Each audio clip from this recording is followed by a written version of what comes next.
Hello friends, नमस्कार। Judicial exam watcher channel से मैं Rajesh Kumar Soni.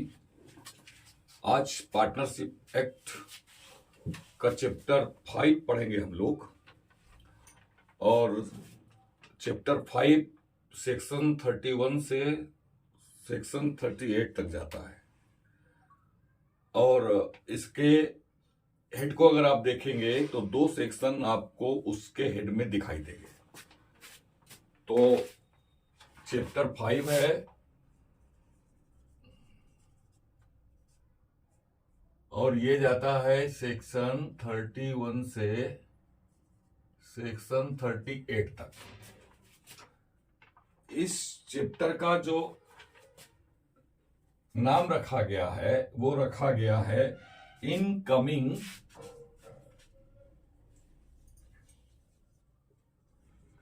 And outgoing partners.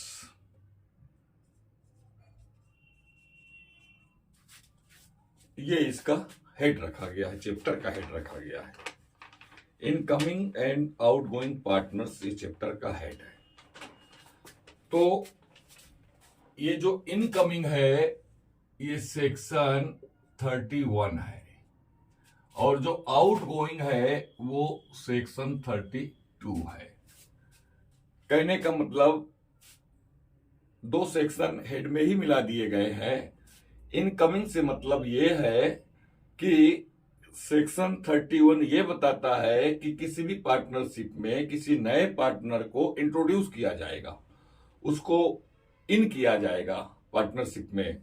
इसलिए सेक्शन 31 को का जो हेड रखा गया बनाया गया है वो है इंट्रोडक्शन ऑफ ए पार्टनर।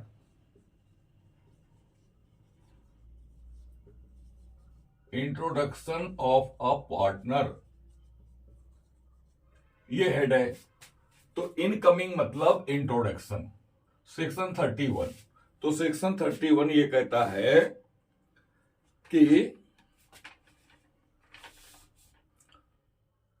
सभी फर्म के या पार्टनरशिप के जितने भी पार्टनर्स हैं सभी की कंसेंट से किसी भी पार्टनर को फर्म में शामिल किया जा सकता है, उसको इंट्रोड्यूस किया जा सकता है।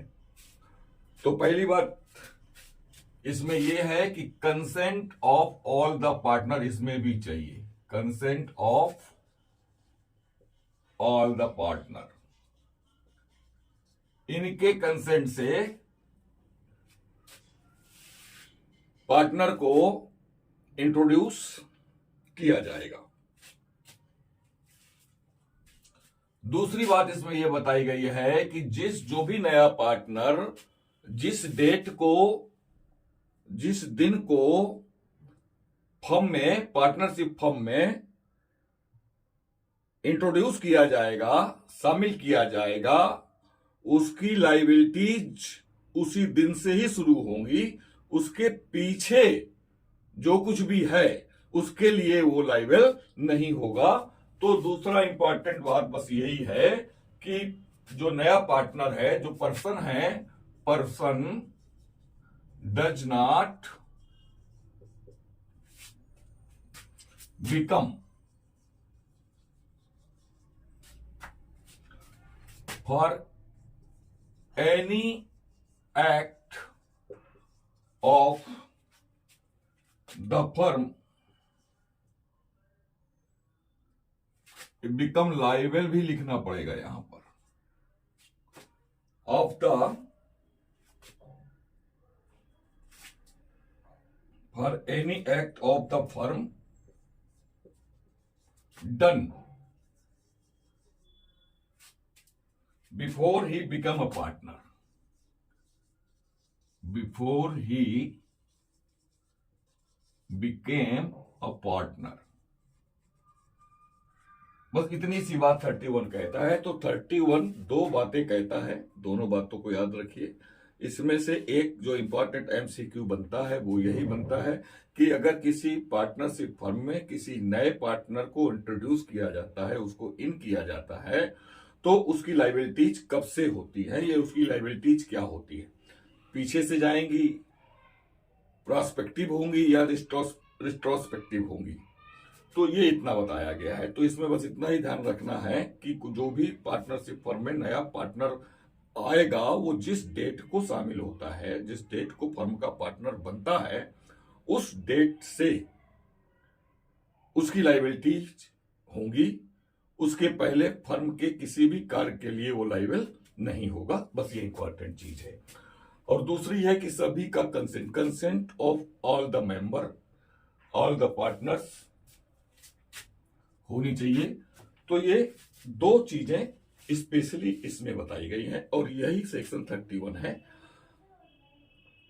और अब हम सेक्शन 32 को देख लेते हैं। तो सेक्शन 31 याद रखिएगा, इनकमिंग की बात करता है और इनकमिंग के लिए दो कंडीशंस जरूरी हैं।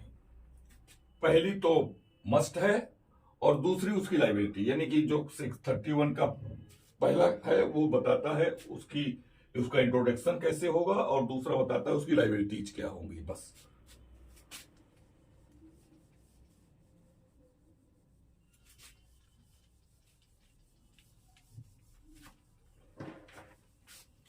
अब सेक्शन 32 में क्या बताया गया है? सेक्शन 32 में बताया गया है आउटगोइंग। ये आउटगोइंग है। आउटगोइंग का मतलब कोई भी पार्टनर फर्म से बाहर जाएगा। तो फर्म से बाहर जाएगा तो इसका मतलब रिटायरमेंट। तो सेक्शन 32 रिटायरमेंट की बात करता है। रिटायरमेंट की बात करता है, रिटायरमेंट ऑफ अ पार्टनर।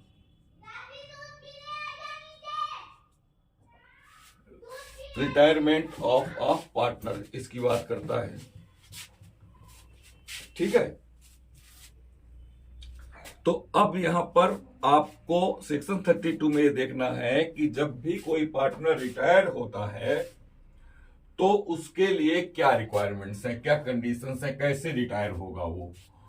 तो पहला है कि अगर कोई पार्टनर फर्म से बाहर जाना चाहता है तो उसमें भी पहली यही कंडीशन है कि जो भी पार्टनरशिप फर्म के मेंबर्स हैं उन सब का कंसेंट चाहिए उसको बाहर जाने के लिए।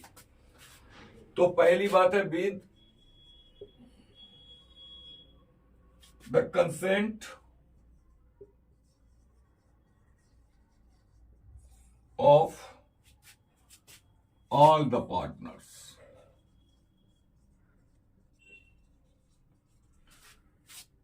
इनकमिंग के लिए भी सभी की कंसेंट चाहिए, आउटगोइंग के लिए भी सभी की कंसेंट चाहिए। तो यह भी आपको याद रखना है, एमसीक्यू यहां से भी बनता है। लेकिन इसका जो रिटायरमेंट होगा तो जब पार्टनरशिप फर्म में जो कॉन्ट्रैक्ट होता है उसके अकॉर्डिंग होगा और गुड फेथ में होगा। यह बात भी आपको याद रखनी है। तो in accordance with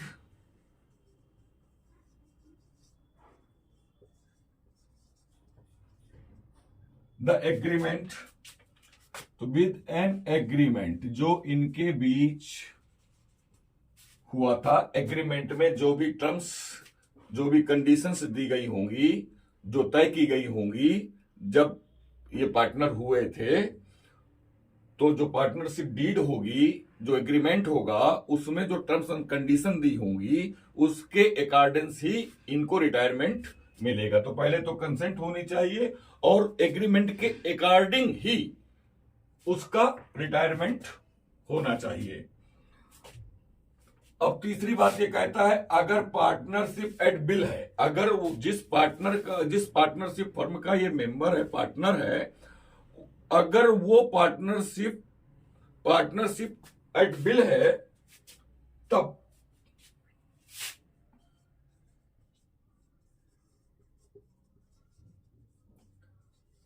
partnership at will है, ये तब क्या करना होगा, तब इनको नोटिस देनी पड़ेगी, तब इनका रिटायरमेंट, ये जो पार्टनर है रिटायरमेंट लेना चाहता है तो उसको नोटिस देनी होगी और इन राइटिंग देनी होगी। तो बाई गिविंग नोटिस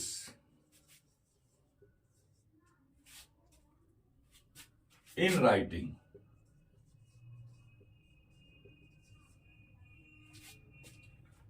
और किनको देनी होगी, टू ऑल द पार्टनर्स।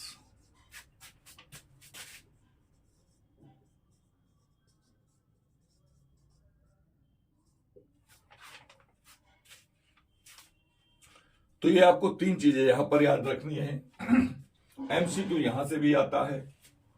तो पार्टनर का रिटायरमेंट सेक्शन 32 पार्टनरशिप एक्ट में दिया गया है और रिटायरमेंट के लिए ये तीन कंडीशंस इस सेक्शन के अंदर बताई गई हैं। कंसेंट होनी चाहिए सभी की और इन अकॉर्डेंस विद एग्रीमेंट होना चाहिए और ये गुड फेथ में भी होना चाहिए। तो ये तीन चीजें आपको याद रखनी है सेक्शन 32 के लिए। एमसीक्यू कैसा भी होगा, अगर ये तीन चीजें पता है तो आपको होगा, लेकिन आपको आ जाएगा। लेकिन ये पार्ट अगर रिटायरमेंट की बात करता है तो मैंने ये देखा है कि जो एमसीक्यू आ रहा है, जो मुझे मिले हैं देखने को, वो तीसरे नंबर से मिले हैं इसके। तो अगर पार्टनरशिप एंड विल है और पार्टनर रिटायरमेंट चाहता है तो उसको क्या करना आवश्यक है, तो उसके लिए ये आवश्यक है और ये आपको याद रखना होगा सेक्शन 32 के लिए।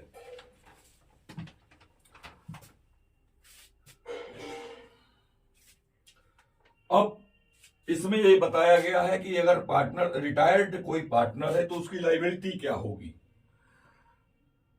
तो आप देखेंगे जिस डेट को रिटायरमेंट होता है वो यहां पर रिटायरमेंट की जो डेट होगी,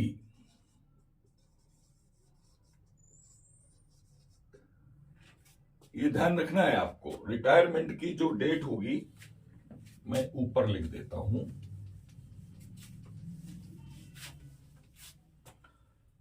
अब ये जो पार्टनर रिटायर होता है तो रिटायरमेंट की जो डेट होगी,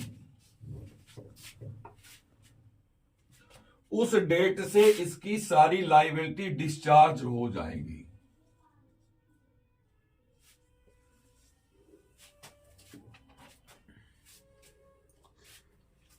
सारी लायबिलिटी डिस्चार्ज हो जाएंगी।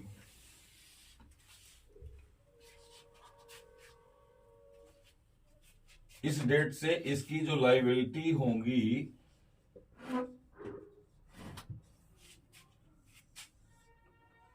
ये लायबिलिटी डिस्चार्ज हो जाएगी इस डेट से। और ये इस डेट के पहले अगर कोई लायबिलिटी इसकी है उसके लिए वो लायबिल बना रहेगा। ये तो यहां से भी एमसीक्यू आए हुए हैं, तो ये आपको याद रखना है। एमसीक्यू यहां से भी आया हुआ है और मैंने देखा है। तो सेक्शन 32 में जो रिटायर्ड पार्टनर है उसकी लायबिलिटी जिस डेट को वो रिटायर्ड होता है उस डेट से सारी लायबिलिटी डिस्चार्ज हो जाएंगी। आगे के लिए तो अब रहेगा ही नहीं, कुछ सिंपल सी बात है। लेकिन पीछे की अगर कोई लायबिलिटी है तो वो उस पर बनी रहेंगी। तो इस तरह से हमने सेक्शन 31 सेक्शन 32 को देखा। इसके बाद एक सेक्शन और देखेंगे, सेक्शन 33।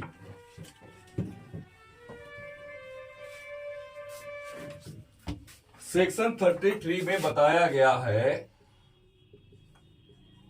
एक्सपल्जन बताया गया है।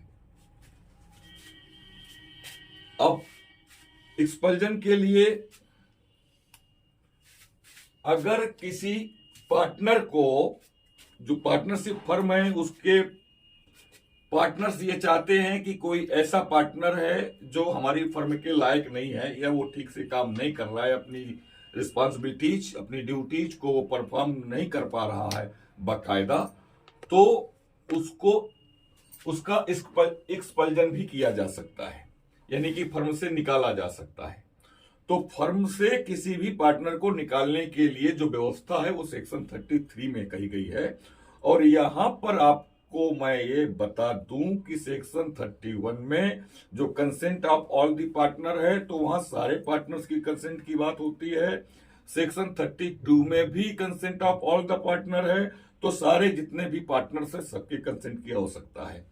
सेक्शन 33 में भी कंसेंट की आवश्यकता है, लेकिन यहां पर मेजोरिटी कंसेंट चाहिए, सभी की नहीं चाहिए। तो पहली बात यह है कि यहां पर किसी भी पार्टनर को बाहर निकालने के लिए मेजोरिटी कंसेंट चाहिए, यानी कि 10 है तो कम से कम 8 की 7 की कंसेंट चाहिए, 10 की नहीं चाहिए। इसको हम मेजोरिटी कंसेंट बोलते हैं। तो पहली बात तो ये है, ठीक है। दूसरी बात इसमें यह बताया गया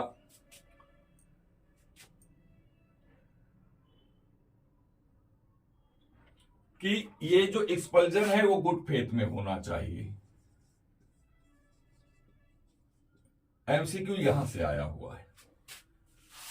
तो एक्सपल्जन के लिए मेजोरिटी कंसेंट चाहिए, और आप ये अलग से देख लीजिएगा कि किस किस फर्म के किस मामले में हमें सारे पार्टनर्स की कंसेंट चाहिए और किन मामलों में हमको मेजोरिटी कंसेंट चाहिए एक्सपल्जन के लिए।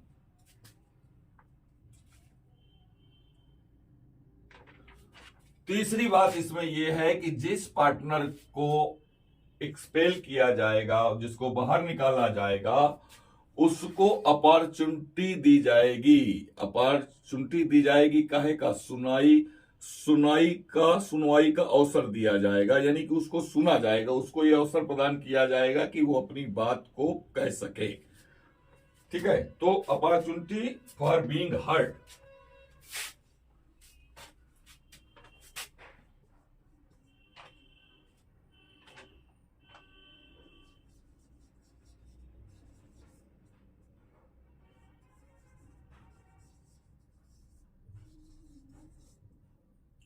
उसे सुनवाई का पूरा अवसर दिया जाएगा, ये इंपॉर्टेंट है।